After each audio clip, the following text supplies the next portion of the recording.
যার সিয়াম তার সামগ্রিক জীবনে কোনো পরিবর্তন আনলো না, তার জীবনে কোনো সিদ্ধান্তের মধ্যে কোনো হেরফের হলো না। সে শুধু সাহারি খেলো আর ইফতার করলো, তারাবি পড়লো আর রোজা রাখলো। কোরআন এবং হাদিস বলছে এই সিয়াম সেই সিয়াম নয় যে সিয়াম আপনাকে জান্নাত পর্যন্ত নিয়ে যাবে, যেটা আপনার জীবনকে, আমাদের জীবনকে সার্থক করবে। শয়তান আমাদের চাইতে বড় না ছোট বয়সে? বড়। দুনিয়া সে আমাদের চাইতে কম দেখেছে না বেশি দেখেছে? এজন্য শয়তানের সাথে আমাদের যে ফাইট, এই ফাইট তো জন্ম থেকে। শয়তানের আলোচনা এখন দুনিয়া থেকে উঠে গেছে। আমরা হুজুররাও খুব বেশি শয়তান টপিকে আলোচনা করি না। বিষয়টা আল্লাহ মাফ করুন এমন পর্যায়ে চলে গেছে যে অনেক মুসলিম মনে করেন হয়তো শয়তান এটা কোনো কাল্পনিক বা বায়বীয় কোনো বিষয়, অথচ এটা অত্যন্ত বাস্তব ভিত্তিক একটি বিষয়। কোরআন বারবার আমাদেরকে সতর্ক করছেন এবং আল্লাহ বলেছেন শয়তানকে আদৌবু মুবিন, স্পষ্ট শত্রু, যাকে আমি কখনো দেখি নাই। আল্লাহ বলছেন স্পষ্ট। কিভাবে? কারণ শয়তানকে না দেখলে কি হবে? শয়তানই সারাক্ষণই আমরা দেখছি। শয়তানি দেখি না আমরা? শয়তানে কিন্তু সারাক্ষণই আমরা অনুভব করি। তো যেহেতু সে সিনিয়র, জগৎটা আমাদের চাইতে বেশি দেখেছেন, মার প্যাচ আমাদের চাইতে বেশি বুঝেন, এজন্য শয়তানের সাথে আমাদের যে ফাইট, এই ফাইটে বেশিরভাগ ক্ষেত্রে শয়তান জিতে, আমরা আসলে খুব কমই জিতি। আল্লাহ রাব্বুল আলামিন এর কাছে মন খারাপ করে ইমানদার বান্দা যে নালিশ করে, আল্লাহ আমি তো ধরাশয়ী হয়ে গেছি, খারাপ কাজ করে ফেলেছি, মন্দ দিকে চলে গেছি, হতাশা গ্রাস করছি, পেরে উঠছি না শয়তানের সাথে। আল্লাহ রাব্বুল আলামিন রমজানের একটা মাস শয়তানকে বেঁধে রাখেন। এই জন্য রবের পক্ষ থেকে রমজান উপলক্ষে এক সিগনাল, বান্দা এই সুযোগ শয়তানকে কুপকাত করে তোমার জিতে যাওয়ার। এই সুযোগ পাওয়ার পরও যদি কোনো মানুষ শয়তানকে হারাতে না পারে, যদি কেউ এত বড় সুযোগ পাওয়ার পরও যদি নিজে জিততে না পারে, আল্লাহর এই জমিনে তার চাইতে হতভাগা আর কেউ নেই। গোটা পৃথিবীর সবচেয়ে সম্মানজনক কোন পদ পদবি পাওয়ার পরও যদি কেউ হেলায় হারিয়ে ফেলে, এই লোকটাকে নিয়ে যতটা আমাদের আফসোস করার কথা, এই লোকটাকে নিয়ে যতটা আমাদের আক্ষেপ হওয়ার কথা, রমাদান মাস পেল অথচ শয়তানকে কুপকাত করতে পারলো না, আল্লাহকে খুশি করতে পারলো না, জাহান্নামমুখী ট্র্যাক থেকে সরে জান্নাতমুখী ট্র্যাকে আসতে পারলো না, নিজের গুনাহগুলোকে আল্লাহর কাছ থেকে মাফ করিয়ে নিতে পারলো না, এই লোকটা ওই লোকের চাইতেও হতভাগা যে পৃথিবীর সবচেয়ে সম্মানজনক চেয়ার পাওয়ার সুযোগ পেয়েও তার অলসতা অবহেলার কারণে হাতছাড়া করেছে। তার চাইতে হতভাগা যে রমাদান পেয়ে এটাকে ব্যবহার করতে পারলো না। আল্লাহ রাব্বুল আলামিন আমাদের রমাদানের অবশিষ্ট দিনগুলোর প্রতিটা মুহূর্তকে কদর করার তৌফিক দান করুন। মুহতারাম হাজিরিন, রমাদান কি জিনিস আমরা বেশিরভাগ মানুষ বুঝি না। আমাদের কাছে রমজান মানে চারটি জিনিস: রোজা রাখা, তারাবি পড়া, সারি খাওয়া আর ইফতার খাওয়া। এই চার জিনিসের নাম আমরা রমাদান রেখেছি, অথচ রমাদানকে ঘিরে আমাদের অনেক কর্মসূচি আছে। কোরআন এবং হাদিসের আলোকে শুধু রমাদান কেন্দ্রিক আমলগুলোকে আমরা ছোট্ট একটা চুটি বই একত্র করেছি, মাহে রমাদানের 27 আমল নামে, 48 পৃষ্ঠার একটা ছোট্ট বই। সেখানে আমরা শুধুমাত্র এক নজরে কোরআন এবং হাদিসের আলোকে 27টি কর্মসূচি আমরা সাব্যস্ত করার চেষ্টা করেছি, যেগুলো রমাদান স্পেশাল। সেখানে 5 ওয়াক্ত নামাজ নাই, যেটা সারা বছরের আমল, শুধু রমাদান স্পেশাল। যদি এই আমলগুলো মুখ্য না, আমরা রোজা রাখি, আল্লাহ তাআলা বলেছেন কুতিবা আলাইকুমুস সিয়ামু কামা কুতিবা আলাল লাযিনা মিন ক্বাবলিকুম লাআল্লাকুম তাত্তাকুন। সিয়াম তোমাদের জন্য ফরজ করা হয়েছে যেভাবে তোমাদের পূর্ববর্তীদের উপর ফরজ করা হয়েছিল, আশা করা যায় এর মাধ্যমে তোমরা মুত্তাকি হয়ে উঠবে।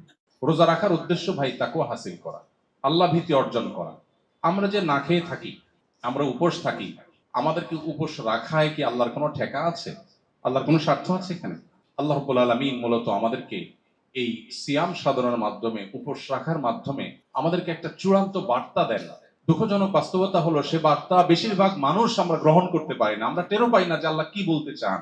আমরা না খেয়ে থাকাতে আল্লাহর কোনো লাভ নেই। এই সিয়ামের বহুবিধ উপকারী দিক আছে, সেটা ভিন্ন বিষয়, বাট একটা সুনির্দিষ্ট লক্ষ্য আছে সিয়ামের। সে লক্ষ্যটা যদি কেউ অ্যাচিভ করতে না পারে, তো নবী সাল্লাল্লাহু আলাইহি সাল্লামের ভাষায় রুব্বা সাইমিন লাইসা লাহু মিন সিয়ামিহি ইল্লাল জু', বহু রোজাদার আছেন যাদের রোজায় উপোস থাকা ছাড়া আর কিছু অর্জিত হয় না। প্রিয় ভাইরা আমার, প্রায় প্রথম দশক চলে যেতে বসেছে আমাদের কাছ থেকে।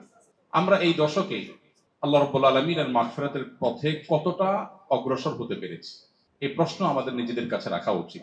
আল্লাহ তাআলা অবশিষ্ট 20টি দিনের প্রতিটা মুহূর্তকে কাজে লাগাবার তৌফিক দান করুন। মুহতারাম হাজিরিন, সিয়াম বা সওম, যেটাকে আমরা রোজা বলি, এই সিয়াম বা সওম শব্দের অর্থটা কি জানো? বিরত থাকা, কোনো কিছু পরিহার করা। গোটা পৃথিবীর চতুর্দিকে আপনি যদি তাকান, এখন চতুর্দিকে একটি আহ্বান, সেটা হলো ভোগ করো, ভোগের দাওয়াত। ইসলাম শুধুমাত্র আমাদেরকে ত্যাগের কথা বলে, স্যাক্রিফাইসের কথা বলে। কেন? কারণ ত্যাগ এবং স্যাক্রিফাইস মানুষকে মানুষ করে তোলে।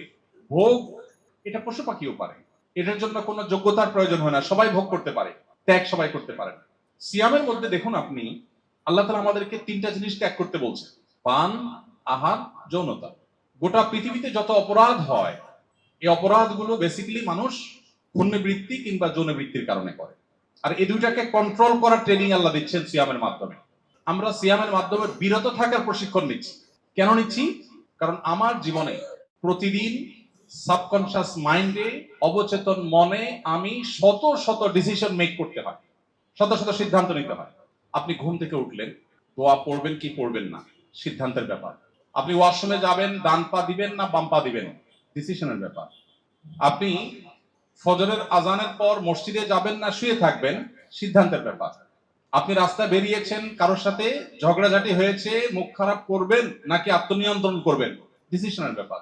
আপনি সোশ্যাল মিডিয়া স্ক্রল করছেন, একটা পোস্ট এসেছে আপনার চোখের সামনে, এটা ক্লিক করে ভিডিওটা দেখবেন নাকি প্লে করবেন না, সিদ্ধান্তের ব্যাপার। রিয়্যাক্ট করবেন, তো অনেকগুলো অপশন আছে, কোন রিয়্যাক্ট করবেন, সিদ্ধান্তের ব্যাপার। কমেন্ট করবেন কি করবেন না, করলে কোন কমেন্ট করবেন, সিদ্ধান্তের ব্যাপার। আপনার স্ত্রীর সাথে আপনার কোনো বিষয় নিয়ে একটু বাদানুবাদ হয়েছে, আপনি কি সীমা ক্রস করবেন কি করবেন না, সিদ্ধান্তের ব্যাপার। প্রতিদিন আমরা যত সিদ্ধান্ত নেই, এগুলো নোট করা হলে দিন শেষে হয়তো দেখা যাবে প্রতিদিন শত শত সিদ্ধান্ত আমরা নিয়ে থাকি। এগুলো অবচেতন মনে, হয়তো প্ল্যান মাফিক না। সিয়াম আমাদের জীবনে সেই সিদ্ধান্ত গ্রহণ করার ক্ষেত্রে গুরুত্বপূর্ণ ভূমিকা রাখতে সাহায্য করে। কিভাবে? এখন আর আধা ঘন্টা পরেই আমরা ইফতারের জন্য প্রস্তুতি নিব, ইফতার করবো ইনশাআল্লাহ। সবাই এখন ক্ষুধার্ত প্রায়। ইফতারের রকমারি পসরা সাজিয়ে আমরা যখন বসি, একদিকে পেটে প্রচন্ড ক্ষুধা, অপরদিকে মুখরোচক সব খাবার আমাদের সামনে আছে, আমরা চাইলেই খেতে পারি, কিন্তু আমরা অপেক্ষা করি আজানের। কেন অপেক্ষা করি? খাবারও আছে, ডিমান্ডও আছে, বাট আমি খাচ্ছি না। কেন খাচ্ছি না? আল্লাহ রাব্বুল আলামিনের এখনো খাবারের পারমিশন হয়নি। এই যে ডিসিশন মেক করছি আমি, যে আমি এখন খাবো না, আমি সূর্য ডোবার পরে খাবো, কারণ আল্লাহ বলেছেন আতিম্মুস সিয়ামা ইলাল লাইল, সিয়ামে কন্টিনিউ করো, রোজা কন্টিনিউ করো সূর্য ডোবা পর্যন্ত। এই যে আমি কন্টিনিউ করব সূর্য ডোবা পর্যন্ত, এটা আল্লাহ নির্দেশের ফলে। সিয়াম আমাদেরকে বলে, তোমার সামনে মুখরোচক এত চমৎকার খাবারের ডালা সাজানো আছে, পেটে ক্ষুধা আছে, বাট আল্লাহর অনুমোদন নাই, সেজন্য তুমি খাচ্ছ না। তোমার জীবনে শত শত হাজার হাজার সিদ্ধান্ত নেবার ক্ষেত্রে ঠিক একইভাবে যদি আল্লাহর নির্দেশ তোমার সামনে এসে হাজির হয় এবং আল্লাহর নির্দেশের ভিত্তিতে গ্রহণ কিংবা বর্জন করবার সিদ্ধান্ত তুমি গ্রহণ করতে পারো, তবেই তোমার সিয়াম সার্থক। এবং মূলত তোমার সিয়াম বা রোজা তোমাদেরকে সামগ্রিক জীবনে যে রোজা রাখতে হয়, সেই রোজা রাখতে তোমাকে সাহায্য করে। কারণ রোজা যদি তাকে তার সামগ্রিক জীবনের সিদ্ধান্তকে নিয়ন্ত্রণ করতে শিখায়, ইফতার এর ওয়াক্ত হওয়ার আগ পর্যন্ত যেরকম সংযমী থাকেন তিনি, আমার সামনে ঘুষ নেওয়ার সুযোগ আছে, এদিকে আমার টাকার দরকারও আছে, কিন্তু আল্লাহর অনুমোদন নাই, আমি বিরত থাকলাম। এই বার্তা যদি নিতে পারি, এই এক্সারসাইজে যদি আমি আনতে পারি নিজেকে, তাহলে সে হলো সফল রোজাদার, সে হলো সার্থক সিয়াম পালনকারী। আর যার সিয়াম তার সামগ্রিক জীবনে কোনো পরিবর্তন আনলো না, তার জীবনে কোনো সিদ্ধান্তের মধ্যে কোনো হেরফের হলো না, সে শুধু সাহারি খেলো আর ইফতার করলো, তারাবি পড়লো আর রোজা রাখলো, কোরআন এবং হাদিস বলছে এই সিয়াম সেই সিয়াম নয় যে সিয়াম আপনাকে জান্নাত পর্যন্ত নিয়ে যাবে, যেটা আপনার জীবনকে, আমাদের জীবনকে সার্থক করবে। রব্বে করিম আমাদেরকে সিয়ামের সে মর্মকে অক্ষরে অক্ষরে উপলব্ধি করে শুধু এই 12 বা 14 ঘন্টার রোজা নয়, সামগ্রিক জীবনটাকে আল্লাহ তাআলা রোজায় পরিণত করার তৌফিক দান করুন। মোহতারাম হাজরিন, বিষয়টিকে সহজে বোঝার জন্য ভারতীয় উপমহাদেশের অন্যতম একজন বড় মনীষী ছিলেন সৈয়দ আবুল হাসান আলী আন-নাদবী রাহিমাহুল্লাহ। তিনি অত্যন্ত চমৎকার একটি উপমা দিয়েছেন। তিনি বলেছেন, রমজানের রোজা এটা একটা রোজা, আমাদের জীবনে রোজার আরেকটা পার্ট আছে, আরেকটা অপশন আছে, আরেকটা রোজার আরেকটা ভার্সন আছে। কি সেটা? তিনি বলেছেন যে রমজানের রোজা 12 বা 14 বা 16 ঘন্টা ব্যাপী রোজা, আমাদের জীবনে আরেকটা রোজা আছে, যে রোজাটা হলো সমগ্র জীবন ব্যাপী। রমজানের রোজা হয় সুবহে সাদিক হলে, ভোর শুরু হলে, জীবনের সেই রোজা শুরু হয় মানুষ প্রাপ্তবয়স্ক হলে। রমজানের রোজা শেষ হয়, পরিসমাপ্ত হয় সূর্য ডুবার মধ্য দিয়ে, আর জীবনের রোজার পরিসমাপ্তি ঘটে জীবনের সূর্য ডোবার মধ্য দিয়ে। রমজানের রোজায় কিছু জিনিস আমাদের জন্য নিষিদ্ধ, সামগ্রিক জীবনের রোজায়ও আমাদের জন্য কিছু জিনিস নিষিদ্ধ। রমজানের রোজায় যদি কেউ অনিচ্ছাকৃতভাবে কিছু খেয়ে ফেলে, না জেনে খেয়ে ফেলে, আল্লাহর পক্ষ থেকে মাফ হয়। জীবনের রোজায় যদি কারোর ইচ্ছার বাইরে কিছু ঘটে যায়, সেটাও আল্লাহ মাফ করে। রমজানের রোজা ভেঙে ফেললে তার কাজা আদায় করতে হয়, জীবনের রোজা ভেঙে ফেললে তওবার মাধ্যমে সেটা রিকভার করতে হয়। পার্থক্য এতটুকু, রমজানের রোজা একবার যদি ভেঙে যায়, হুবহু এই রোজাটা আরেকবার রাখার সুযোগ জীবনে আর কখনো হয় না। তবে কাজা করা যায়। আর জীবনের রোজা যদি কেউ ভেঙে ফেলে আর এই অবস্থায় তার মৃত্যু হয়, তো এটাকে আর রিকভার করার কোনো সুযোগ থাকে না।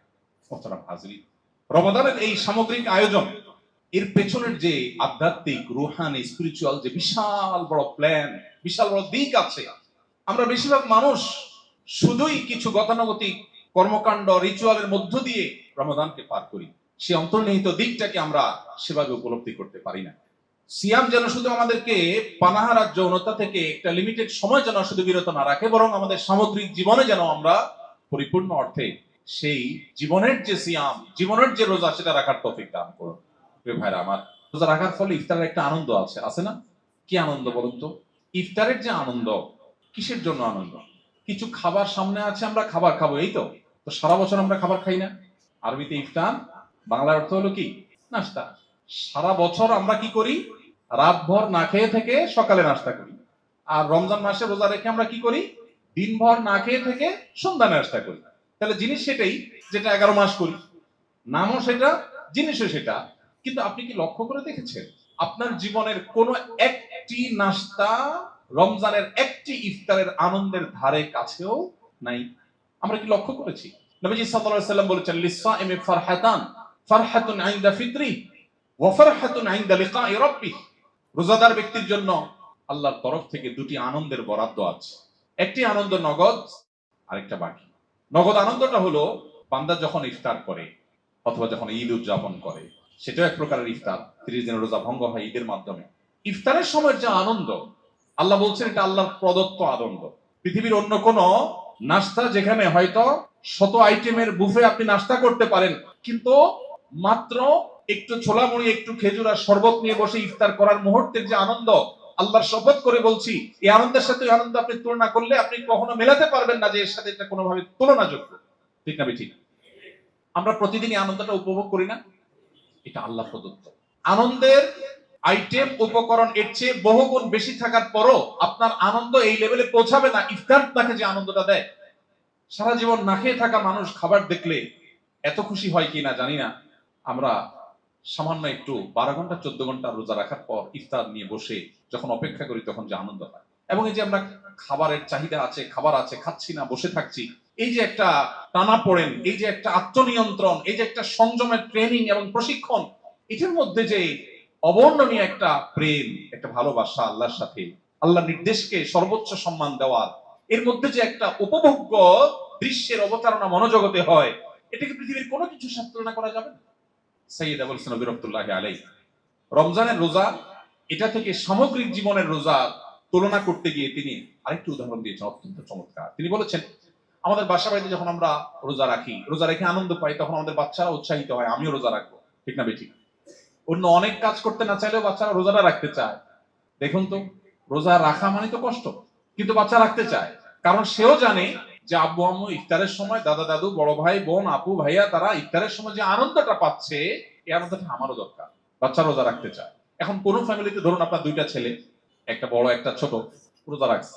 রোজা রাখার পর 10টা 11টার দিকে, 12টার দিকে ক্ষুধার চাপ বেশি, জীবনের প্রথম রোজা। এর মধ্যে কোনো একটা বাচ্চা হয়তো খুব বেশি অসংযমী, অসহনশীল, একটু ধৈর্য কম, সে বায়না ধরলো, না আমি রোজা কন্টিনিউ করবো না, আমার ক্ষুধা লাগছে, আমি আর পারতেছি না। বাবা মা হয়তো একটু বোঝানোর চেষ্টা করেন, বাবা রাখো, একটু কষ্ট করো, দেখে যে আউট অফ কন্ট্রোল, তারপর তো রোজা ফরজ না, তখন বলে ঠিক আছে, সে খাবে, তাকে খাবার দিয়ে দেয়। অপর ছেলেটা, তারও ক্ষুধা লাগছে, কষ্ট হচ্ছে, কিন্তু সে কষ্ট করে রোজাটাকে কন্টিনিউ করে সূর্য ডোবা পর্যন্ত। এই দুইটা সিনারিও যদি আপনি চোখের সামনে রাখেন, তাহলে আপনি দেখবেন পরিণতি কার কি হয়। যে ছেলেটা 10টা বা 11টা বা 12টার সময় রোজা ভেঙে ফেলেছে, তার পরিণাম কি দাঁড়ায়? সে কি পায় খাবার হিসাবে? মুসলমানের ঘরে সকাল 10টা 11টা 12টার দিকে কি খাবার থাকে? বাসি খাবার থাকে। যদি মাছ রান্না হয়ে থাকে তাহলে লেজ, কানকল্লা বা কাটা বিশিষ্ট যে টুকরাগুলো সেগুলো তাও আবার বাসি, এটা থাকে। আর ভাত তো নিশ্চয়ই ফ্রেশ, গরম গরম ভাত তো কল্পনা করা যায় না, ভোর রাতে যেগুলো থেকে গেছে ওইগুলো। গোস্ত রান্না করলে বাছাই করা টুকরাগুলো। তাহলে সে রোজা ভেঙে একটু নগদ আনন্দ পায়, কিন্তু সে আনন্দটা হলো বাসি খাবারের আনন্দ।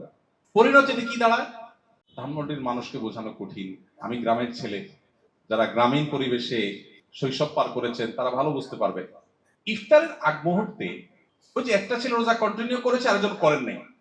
যে কন্টিনিউ করেছে তার পরিণতি, আর যে কন্টিনিউ করতে পারে নাই তার পরিণতি আমরা ইফতারের আগ মুহূর্তে একটু লক্ষ্য করতে পারি। আচ্ছা, আপনারাই বলুন, যেই ছেলেটা রোজা ভেঙে ফেলেছে এর ইফতারের আগ মুহূর্তে খুব কদর হয়তো বাসায়, তাই না?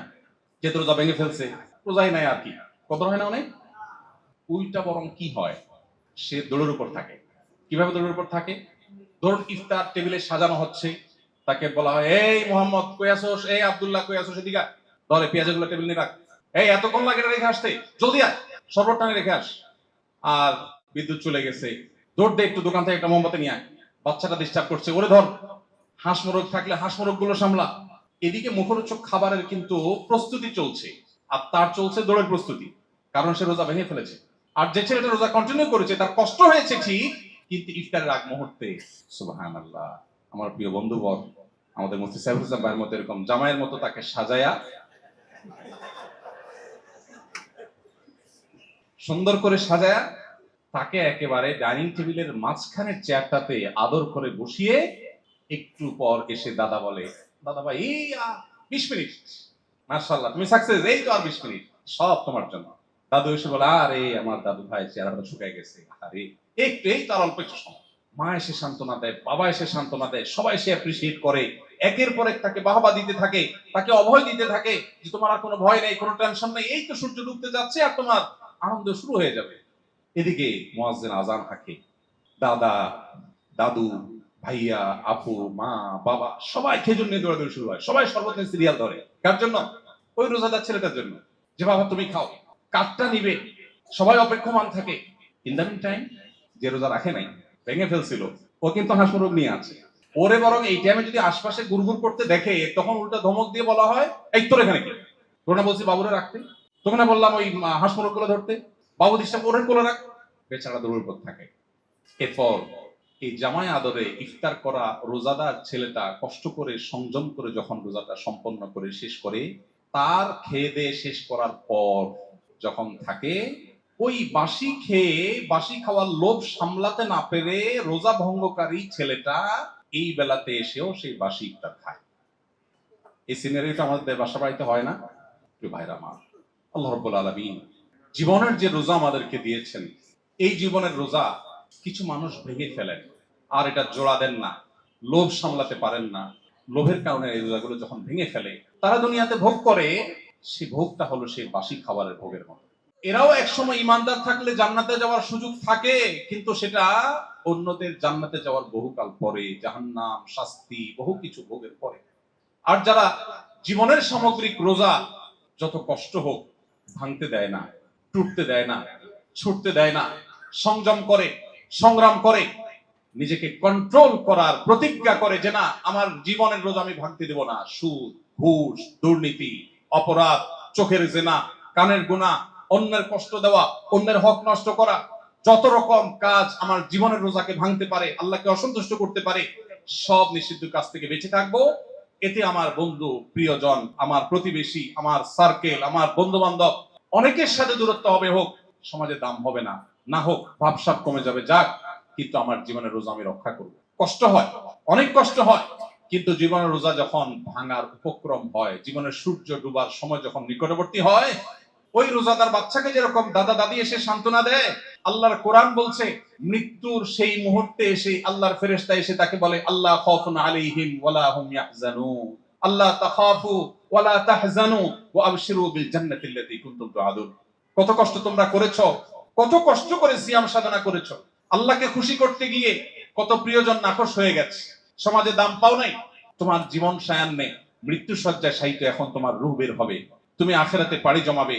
দেখো আমরা আল্লাহর ফেরেশতারা এসেছি তোমাকে অভয় দেওয়ার জন্য, সুসংবাদ দেওয়ার জন্য, এই যে আর একটু পরে তোমার রূহ বের হবে আর তুমি জান্নাতে বিচরণ করবে।